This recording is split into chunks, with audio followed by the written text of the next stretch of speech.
What's going on, you guys? Welcome back to the channel. Today is a very, very sad day. We decided today, unfortunately, would be the day to put the yaks away. So RIP to Snorlax for the season. Unfortunately, for about the next 4 to 5 months, Snorlax is gonna be sitting here in storage. So we got some work ahead of us. We're gonna clean her out. We're gonna take all the extra plastics, try to find any extra just hooks and baits and lures and stuff just lingering around. We'll get them out of the boat. We're gonna wash her down because I don't know if you guys can tell, but she's pretty dirty. So we're gonna clean all that up. We're gonna get all the accessories out of here. I'm actually pretty warm right now because I've been working in this garage all morning. So I just had to hang up my extra kayak, the one that I pretty much never really use on the channel, except for that one time where Snorlax was sick at the Poke Center. But check this out. That's right, the ice fishing sled is on the kayak cart now. It is an awesome yet unfortunate thing that it's come to this point. So ice stuff is ready to go.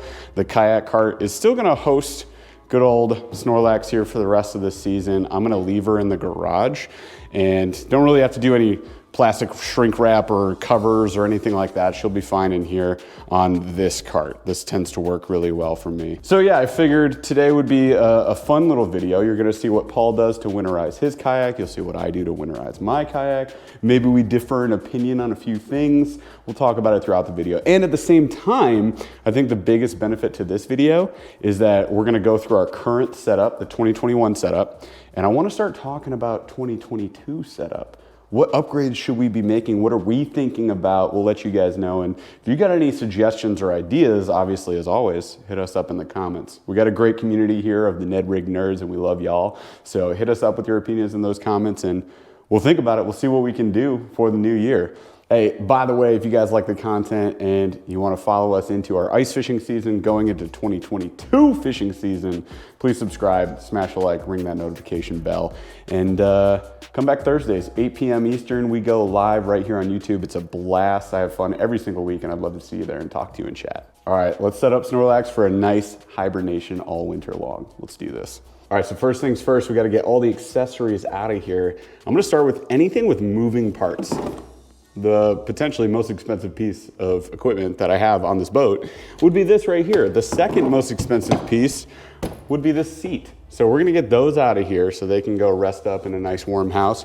And then we're gonna peel off the wheels, the crate, all the sidecar stuff, the Lauren here. Lauren's gotta go and get cleaned up as well and do some TLC to that baby. And then we should end up with, and everything in the front cargo. But then we should ultimately end up with just the shells, just a nice empty kayak, and then we're gonna give her a nice bath, a little wipe down, take care of her, clean her up a bit. There's tons of line in here. There's lots of plastics all over the place. Those gotta go. So we're gonna get them out of here, and yeah, let's talk about upgrade potential, huh?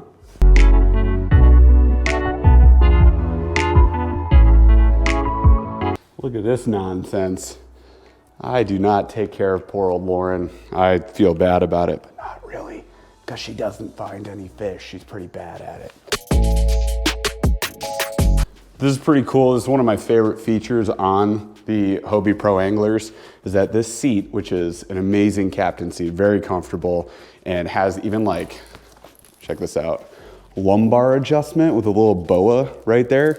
Insane. That comes out. So if you're camping, you just pull up on a beach, and Paul and I have done this plenty of times. You pop your seat out, you sit on in it, and you be happy. It's sweet. This is actually a fun part. Check this out. All right, so this is the H crate from Hobie. A lot of people like to call it the glorified milk crate. And to that I say, duh, but it's got rod holders with rod keepers, and it's got the H-rail on the side. So you saw a little bit ago, I had a cup holder on here. You can do all the H-rail accessories on this. It gives you tons of extra accessory space, and it's quite a bit more durable than a standard milk crate. I've used the milk crates, I get it. This is expensive, I also get it, but you get what you pay for, end of story. So we're gonna get this thing out of here. The other thing I love about it though, you'll see right here, is how it's strapped in. Check that out. So this thing isn't going anywhere. Not to mention we also have all the elastic from the boat kind of pulling it forward. So I have just enough space here to fit like an extra 3600 size tackle box or whatever, maybe some plastics and things like that. End of story. Love this thing. I'm gonna get it out of here. This will be a part of the 2022 setup for sure. I'm thinking about potentially here adding like an extra H-rail accessory or something on this. So got some ideas for that. You also see that you have like the whole bracket area so you can mount other stuff to the side.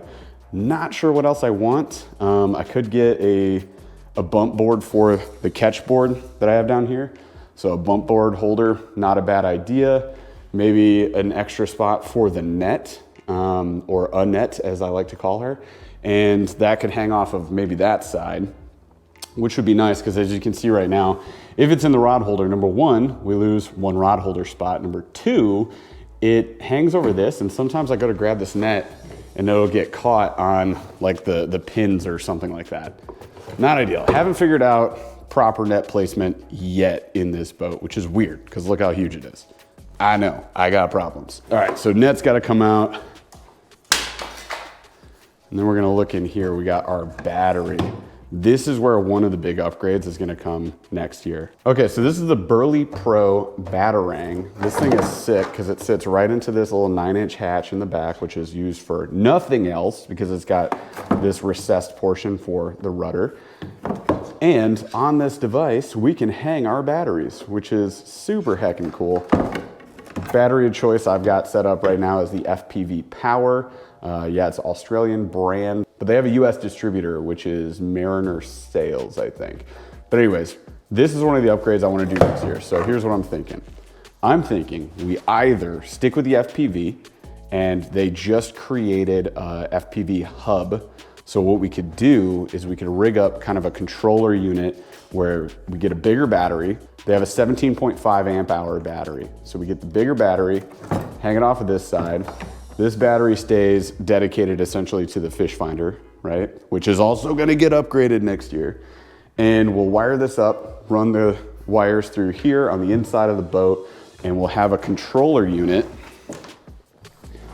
just sitting off to the side here because this is where my drop-in bucket goes. I've already taken that out because I take it out every time I go fishing. So to the side, we'll mount a controller unit here, and that'll allow me to run the wires from the batteries straight up to here, easy wiring. And then from the controller unit, we'll run it out to Lauren or the upgraded unit I'll talk about in a minute. And then I can have extra opportunity to wire out to LED lights, to USB chargers. There's all sorts of stuff that we could do. Now the other option is that we switch from FPV to Yak Power, because Yak Power has a more affordable setup and they got a pretty cool button, right? So what we would end up doing is probably not on this side because we got all this stuff going on here, but maybe like right here, we'll set up that Yak Power button. So you have multiple buttons so you can just turn on or off those units for your controller, which is cool. So we'll do the same thing. I think we can even just use the FPV batteries. I don't think it matters. So we'll just run the batteries up to the controller unit, have this button system here, which makes everything easier for us to use. Probably a USB charger, which I'd like to have mounted on the inside if possible, or potentially just have like a weatherproof seal over it on the outside, that's fine. And we'll still upgrade, have a bigger battery. And what I'm thinking ultimately is that we upgrade the fish finder unit. And Paul and I have been going back and forth on that, but we're probably going to make a hefty investment in the fish finder this year. After talking to Bass Geek and a whole bunch of different guys that were on our podcast, it came to light that you got a 5-inch unit. You can't really see the fish very well with that. So we're going to go to a 9, guaranteed. We're going to get a 9-inch unit for the fish finder. Now I haven't decided if that's going to be like a Humminbird, Lowrance, Garmin even, but I can tell you I'm like 99% leaning towards another Lowrance. It would just have to be a much higher version, much better version. So Paul and I will still think about that. We'll let you guys know when we figure out what it is that we're gonna do, but that's something you can expect next year. New battery, new wiring, whole power system throughout this whole thing. That's gonna be crazy. And then way better fish finders. We're talking, $1,000 to $1,500 investment on the fish finder and then the batteries and all that. So it's like a $2,000 upgrade on this boat. Financially, not something I want to do. Fishing wise, something fantastic that would make me extremely happy on the water and hopefully make me a more effective fisher person. and that would be fantastic. Plus, we want to do some tourneys next year, so gonna kind of need to step our game up so that we can be on a more level playing field, right? All right, let's finish this cleanup. Here's something that I enjoy doing every year. Figuring out what the hell was in this front container, because it just gets crazy all year. All right, so this is coming out for sure.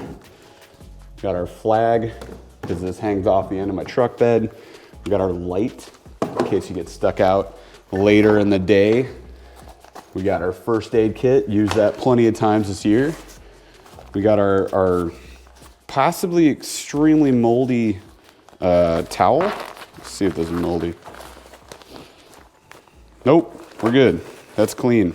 So that I'm actually gonna put in the truck, I think, next year.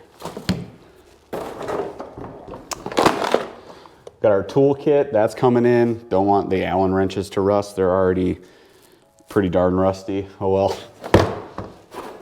We got random stuff. This is actually trash. I'm not using this. I got our bow line, electrical tape, obviously.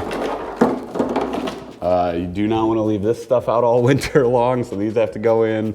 We got some copper tone sports, some deep woods. Actually didn't use like bug spray at all this year. It's pretty mild. Fish scale going in. Batteries should not stay out. We got some Velcro straps. Every year get a new pee bottle. Trash. And then various other trash. Look at all the dirt in this thing. What the heck? All right, so we got pretty much all the accessories out at this point. Now, it's a little bit of cleanup. So I got tons of just line that I obviously wouldn't throw in the water, so frayed leader line. We got some old Z-Man stuff. They're dirty, they're waterlogged, but you can see how much shark deuce we use. One thing I don't want to forget is this. We have our anchor here. What we're gonna do is take the chains off the anchor, get that out of here, and then I'm gonna actually detach the anchor carabiner. I'll show you in a sec. So I like to take the chains and I just put them into a little hefty bin. Easy storage for the winter. As for the rest of the anchor unit, I don't want to leave it out here and just give, more opportunity for this rope to just rot, right?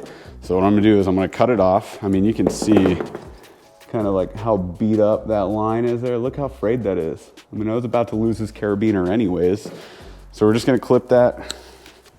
And what I'll do is I'll retie it next year at a fresher part of the line. We got plenty of anchor line here, so I'm not too worried about it. I'm pretty sure I have like maybe 100 feet or so. Look how just like disgusting and already pretty much rotted this line is.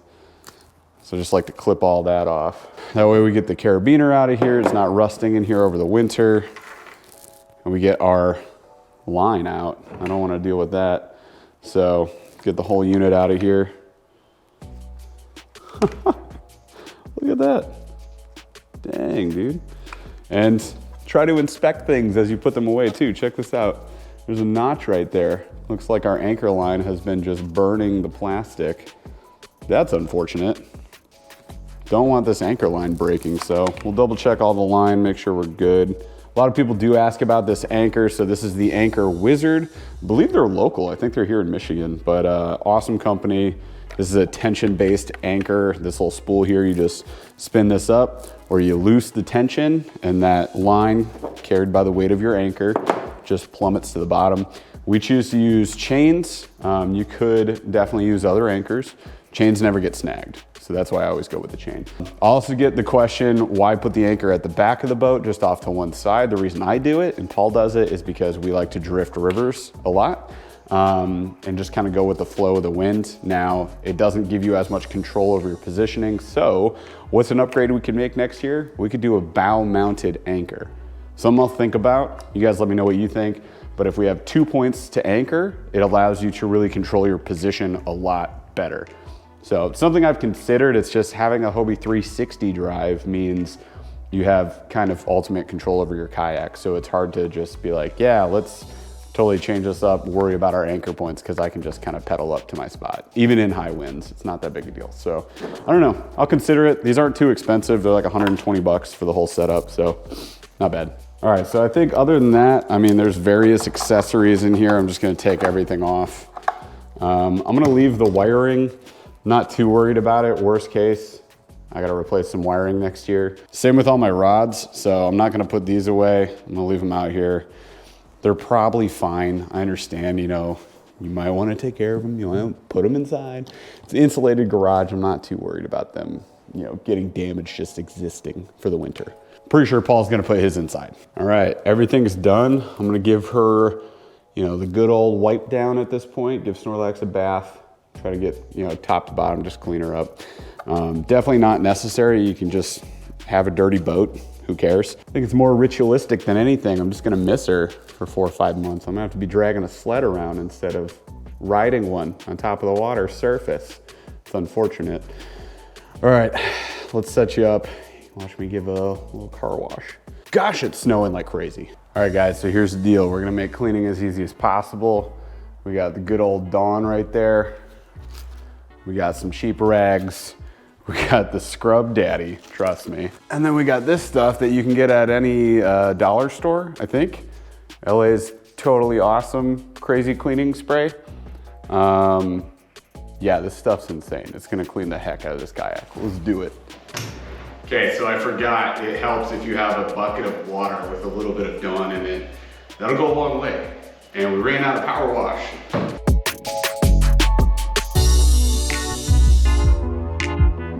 Okay, done. All right, so we got her cleaned, front to back, top to bottom, whole thing. This is about the cleanest Snorlax has been since the first time I picked her up, I would say. Here's the deal, last second tips. Leaving shock cords undone, because leaving them kind of stretched out in a colder environment for a long period of time, not a great idea. We're gonna leave hatches shut, so we don't get any moisture or anything on the inside of the boat. Everything's gonna be pretty much watertight. I'm going to release any cords like this. So this is our transducer and rudder, right? Deucer, rudder. I'm gonna leave them down. That way nothing's, again, held under tension for a long period of time. It's fine during the main season, spring, summer, fall, because it's getting out on the water pretty often, so it's being used consistently. And we're not having any issues there. Oh look, it's a princess. Right now. All right, so no tension on the boat. We're gonna release the boas as well. Just kind of leave everything like tensionless for the rest of the winter. You know, cables are stored safely, they're fine. The rest of the cables are inside the hull of the boat, they're fine. I feel pretty good about this. So I think we're all set here. I'm gonna get the rest of my junk inside. We're gonna put the sled back on the bottom rack, and we're gonna call it a day. All right, let's go check in on Paul. Right now, it's like one of the warmest days we've had in like the last week. It's 32 degrees, 33 degrees. This is like my least favorite time of the year. It's time to put the kayak away. We get a lot of people like snickering and like laughing when I say like winterize the kayak. Look, I know, I don't have to do anything with fuel. I don't have to do with like nothing motorized. I get it, It's not like winterization, but I do have to put it away for the winter. It's not really that safe to be out on a kayak. It's not that much fun either, but I wanna make sure that I do it right, because when I get everything out the next year, I wanna make sure that it is good to go, ready to rock. So my rough plan for winterizing my kayak is I'm gonna take everything out that I don't want outside. I am gonna give it a total wash down. I'm probably gonna actually take it down to the car wash. So let's start there.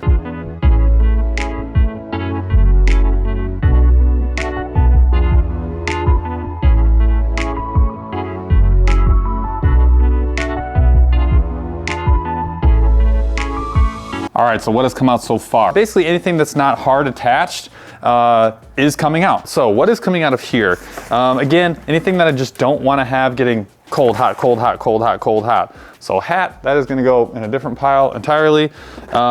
This is just like extra line and stuff. That's definitely going indoors. This can go indoors, it's just going to because it can. My backup oar, I don't really care about this. This I should replace. This can, that'll go in. Rope can stay. Togs will go in actually. I had like a bunch of these that I like never wear. They'll all stay in here. These are like gaiters. Marine rope I think can, I'll just take it out because I can. Why not? things that I want to take. And then I've got my toolkit, so that'll go in too. Now this is a little bit of a unique thing. I think you could go either way on it. I'm probably just gonna leave it outside. Not a big deal on the vest. But I will take the angler button that's coming indoors with me. Oh, you know what? Check to make sure your boat's dry. I never have water in this thing. I know Jeff has said that sometimes he gets water in his. I've never had water in mine, ever. So I'll check it just to make sure, but I've never had an issue. Also, anything elastic, anything that's, again, under tension, I'm not putting under tension. So I've been really fortunate this year. I really don't have a ton to do. Usually, like last year, one of my big projects was actually trimming these out. So some stuff like that I find myself having to do every single year. This year, all I had to do is tighten a couple screws. I am gonna be probably making some pretty significant modifications next year to this kayak. One of the big ones is going to be electronics, and I'm sure that will be new wiring and potentially drilling some holes. So we'll see what that entails.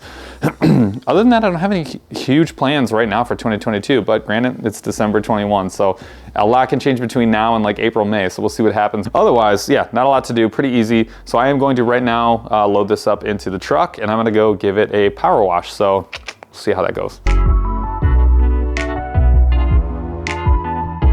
All right, so the yak is now completely washed. It is hilarious how much stuff came out of there. $3 in quarters. Gotta let this dry off. I got a big pile of stuff back there. All the gear that we took out of the kayak, gotta go find a place for that indoors.